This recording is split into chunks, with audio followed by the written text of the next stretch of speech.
आज मैं लेकर के आया हूँ एक अलग ही टॉपिक की कहानी और मुझे देखना है कि आप लोग कितना सपोर्ट करते हैं। तो आज की कहानी है खूनी यक्षिणी की कहानी, खूनी यक्षिणी डायन की कहानी।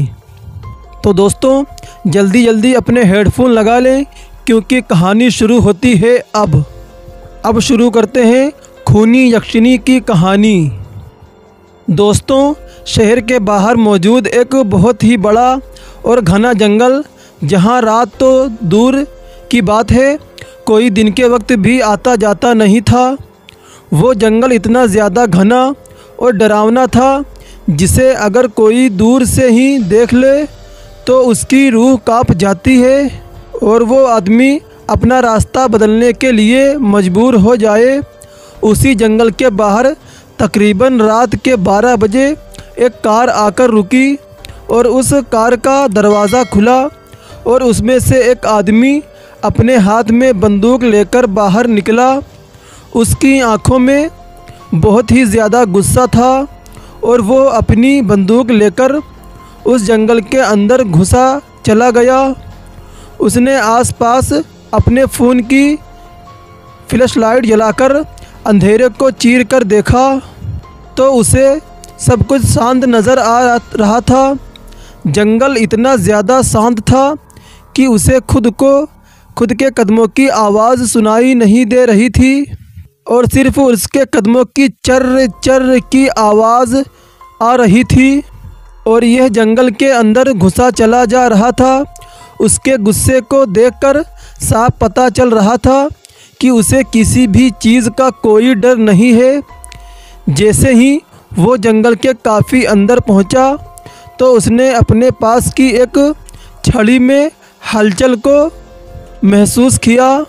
जो उसके सामने झाड़ी थी उसमें हलचल सी हुई और इसने महसूस किया और उसने अपनी बंदूक को उस तरफ पॉइंट किया और कहा, तुम तुरंत बाहर आओ और अगर तुम बाहर नहीं आए तब मैं तुम्हें शूट कर दूंगा और उसके बाद तो तुम जानते ही हो तुम्हारा क्या हाल होगा। दोस्तों जैसे ही ये बात उस आदमी ने कही तो उस झाड़ी के अंदर से एक बूढ़ा व्यक्ति निकला जिसे देखकर साफ समझा जा रहा था कि ये व्यक्ति कोई साधु संत है।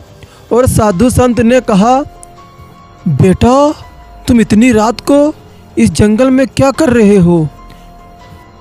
चले जाओ यहाँ से जितनी जल्दी हो सके चले जाओ यहाँ से, वरना वो आ जाएगी। बेटा भाग जाओ नहीं तो वो आ जाएगी। फिर दोस्तों जवाब में उस आदमी ने कहा, अरे बाबा जी क्या आपको पता है मैं कौन हूँ?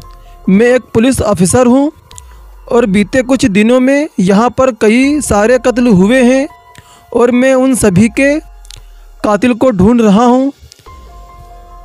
समझे आप कहीं इतनी रात को आप इस जंगल में घूम रहे हैं, कहीं आप ही कातिल तो नहीं?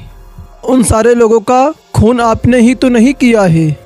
चुपचाप बता दीजिए क्या ये बात सही है? और फिर दोस्तों उसके बाद उस साधु संत ने कहा, बेटा क्या तुम्हें मेरा हुलिया देखकर लगता है कि मैं किसी बेकसूर की जान ले सकता हूँ? उसके बाद वो जो पुलिस ऑफिसर था उसने कहा, कोई भी कातिल ये नहीं कहता कि उसने जुर्म किया है। समझे आप? मुझे तो लगता है आपने लोगों को बेवकूफ़ बनाने के लिए ये साधु संत के कपड़े पहन रखे हैं ताकि कोई आपके ऊपर शक न करे और आप लोगों का कत्ल करते रहें। क्यों, सही है ना यही बात? तो दोस्तों वो पुलिस अफसर ये सब कह ही रहा था। तभी दोस्तों अचानक से उस जंगल में एकदम शांत पड़ा हुआ था। उस जंगल में हलचल सी होने लगी। वहाँ का एक एक पत्ता हिलने लगा और हवाएं तेज़ चलने लगी। धीरे धीरे उन हवाओं ने तेज़ी पकड़ ली तो तेज़ी होती गई। उस पुलिस ऑफिसर के बाल उड़ने लगे और वहाँ पर धीरे धीरे किसी के चलने की आवाज़ आने लगी। और वो जो कोई भी था उसने पायल पहन रखे हुए थे। उन आवाज़ों को सुनकर वो जो बाबा थे उन्होंने कहा, बेटा बेटा तुम चले जाओ यहाँ से, वो आ गई है। बेटा वो आ गई है। बेटा मेरी बात मानो, तुम चले जाओ, वो आ गई है। अगर उसने तुम्हें यहाँ देख लिया तो तुम जिंदा नहीं बचोगे। बेटा यहाँ पर जितने भी लोग बीते कुछ दिनों में मारे गए हैं उन सभी का कत्ल उसने ही किया है। और बेटा अगर तुम उसको दिख गए, उसने तुम्हें देख लिया तो वो तुम्हारा भी कत्ल कर देगी। तब बेटा बहुत अनर्थ हो जाएगा। बेटा तुम यहाँ से चले जाओ, बेटा चले जाओ, मेरी बात मानो बेटा।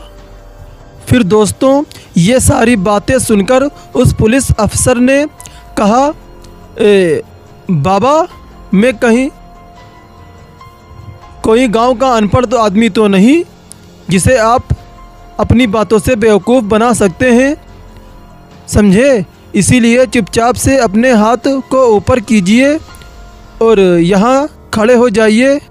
और रही बात ये जो कोई भी आ रहा है मैं उसे भी देख लूँगा, समझे आप। ये सारी बातें सुनकर वो जो बाबा थे उनकी आंखों में आंसू आ गए। और तभी वो जो कदमों की आवाज़ें थीं वो तेज़ होने लगी।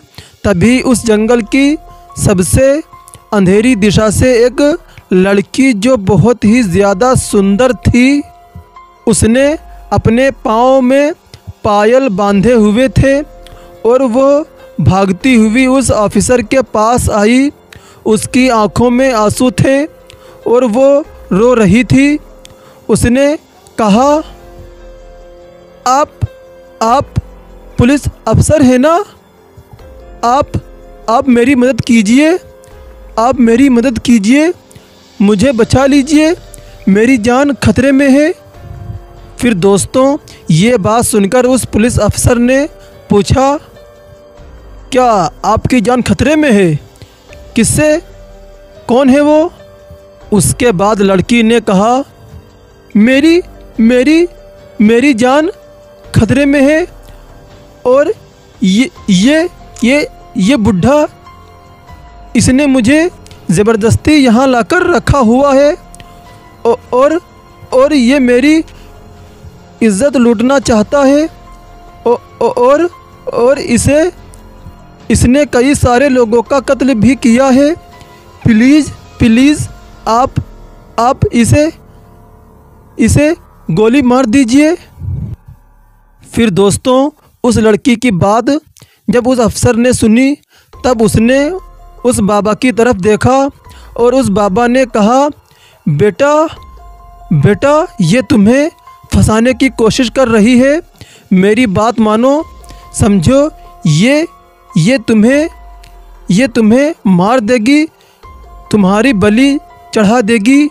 ये एक खूनी यक्षिणी डायन है बेटा, इसकी बातों में मत आओ बेटा इसकी खूबसूरती पर मत जाओ, इसके चेहरे पर मत जाओ। और ये कहते कहते ही तभी अचानक से वो जो बाबा थे वो वहाँ से गायब होने लगे और उनका शरीर कहीं गायब सा हो गया। और अपनी आँखों के सामने उस बाबा को गायब होता हुआ देखकर उस ऑफिसर को अपनी आँखों पर यकीन नहीं हो रहा था। तभी उसने उस लड़की से कहा, अब तुम चिंता मत करो, मैं तुम्हारी रक्षा ज़रूर अवश्य करूँगा और चलो यहाँ से चलो। और उसके बाद हम उन लोगों को भी ढूंढते हैं। और वो जो लड़की थी उसने कहा, हाँ हम चलेंगे, लेकिन सबसे पहले आप मेरे साथ चलिए, क्योंकि मेरे साथ और भी कई सारी लड़कियां हैं जिन्हें इन बाबा ने अपने अपने शक्तियों की वजह से बंदी बनाकर रखा था। प्लीज़ आप हमारे साथ चलिए।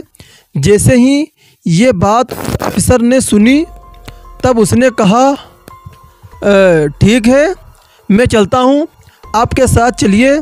उसके बाद दोस्तों क्या था, वो ऑफिसर उस लड़की के पीछे पीछे जाने लगा और उसकी खूबसूरती को निहारने लगा। लड़की देखने में इतनी ज़्यादा सुंदर थी जिसे देखकर स्वर्ग की अप्सरा भी शर्मा जाए। और उस लड़की के पीछे भागते भागते वो एक झोपड़ी के पास पहुंची और उस झोपड़ी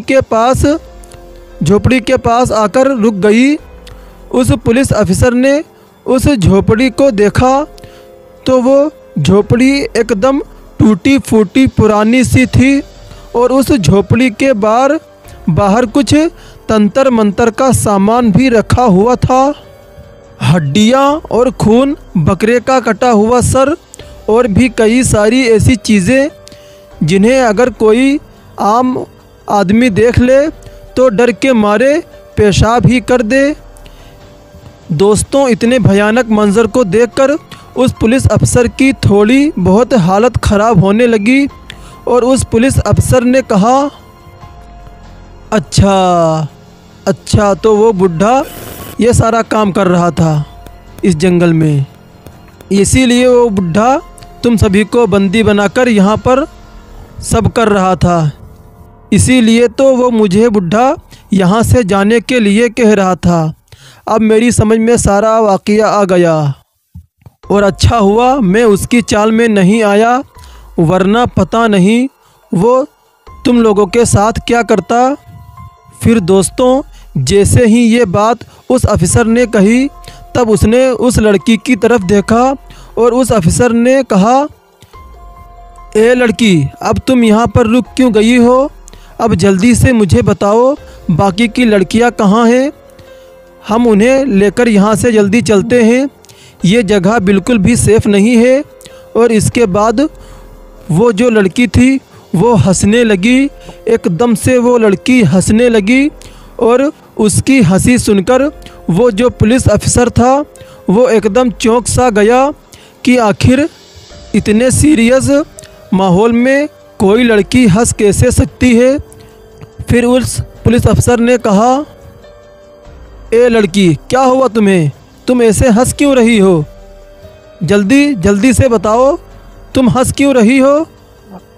फिर दोस्तों तभी उस लड़की ने पीछे मुड़कर देखा तो उस पुलिस अफसर की हालत ख़राब सी हो गई, क्योंकि उस लड़की का जो चेहरा था जो थोड़ी देर पहले एकदम अप्सरा सी लग रही थी, उस चेहरे पर चाकुओं के निशान थे, जैसे ही उसके चेहरे पर किसी ने चाकुओं से वार किया हो। उसका पूरा चेहरा खून से सना हुआ था और उस लड़की का जो मुंह था उससे भी खून बह रहा था। उस लड़की का इतना भयानक चेहरा देखकर उस अफसर ने तुरंत उसके ऊपर गोलियां चलाई, लेकिन हैरानी की बात, उस गोलियों की खाकर उस लड़की के शरीर आर पार निकल गई। ये देखकर उस अफसर की हालत और भी ज़्यादा ख़राब हो गई और वो जो लड़की थी वो अपने उसी भयानक चेहरे के साथ उस अफसर की तरफ बढ़ने लगी। जैसे ही उस अफसर ने अपनी जान बचाने के लिए वहाँ से भागने की कोशिश की, वैसे ही उसके शरीर ने जवाब दे दिया। उस डायन ने अपने जादू से उस अफसर के पूरे शरीर को पैरालाइज कर दिया, जिसकी वजह से वो चाहकर भी कहीं भाग कर नहीं जा सकता था। फिर धीरे धीरे उस डायन ने बेबस और मजबूर पुलिस अफसर की तरफ अपने कदम बढ़ाए और फिर दोस्तों देखते ही देखते उसकी हाथों की उंगलियां एकदम पतले और उसके नाखून कई इंच लंबे हो गए। उसके काले काले नाखून, उसका भयानक सा चेहरा देखकर वो जो पुलिस अफसर था वो लगभग बेहोश हो ही गया था। फिर दोस्तों उससे पहले ही उस डायन ने अपने लंबे लंबे नाखून उस पुलिस ऑफिसर की गर्दन में घुसा दिए और उस पुलिस ऑफिसर की चीख से पूरा जंगल गूंज गया। और थोड़ी ही देर बाद उस डायन ने उस पुलिस ऑफिसर की गर्दन को निकालकर अपने तंत्र मंत्र के सामने रखकर वो वहाँ पर अपने शैतान की पूजा करने लगी। दोस्तों आज की कहानी में बस इतना ही। दोस्तों खूनी यक्षिणी डायन का ये पहला एपिसोड है और मैं कल दूसरा एपिसोड भी डालूँगा, उसको भी ज़रूर सुने और मुझे बताएं कि आप लोगों को खूनी यक्षिणी डायन की कहानी कैसी लगी। प्लीज़ भाई कमेंट करके ज़रूर बताएं। यार भाई आपके लिए मैं बहुत मेहनत करता हूँ, प्लीज़ ज़रूर बताएं।